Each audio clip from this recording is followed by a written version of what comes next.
Bakeru is a spiritual successor to Konami's Goemon franchise, a franchise that barely made a dent in the States. That said, I was one of the lucky few who grew up with the first game that came over via The Legend of the Mystical Ninja on the Super Nintendo. That game rules and inspired me to check out other games through emulation years later, in college and, beyond that. I even did a retrospective on it, though it was very brief. Point is, when Bakeru was announced, I was pumped beyond belief because, like many Konami franchises, there hasn't been a new game in ages.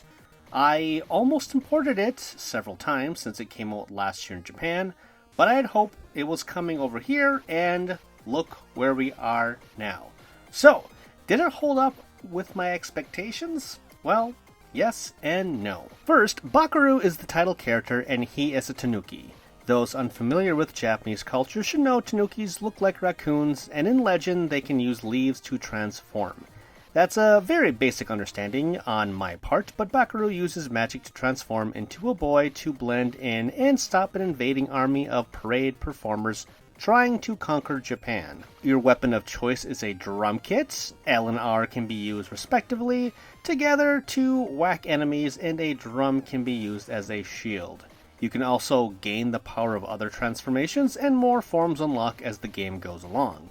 For example, one allows you to shrink while another is more combat focused with rocket-powered fists. Levels are presented on a big world map, similar to Mario games, and the levels are long and fairly open. You can go from point A to B, but there are collectibles to gain if you so choose.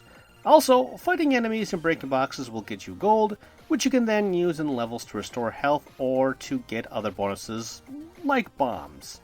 I will say the karma system wasn't as cool as the Goemon games.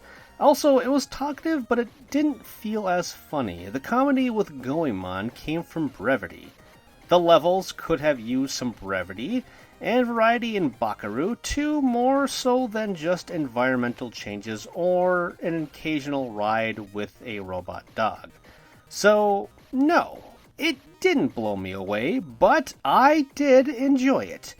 Bakeru is rough around the edges, but this is the first entry. Perhaps, with some luck, we will see a more robust sequel. I'm crossing my tanuki fingers on that one.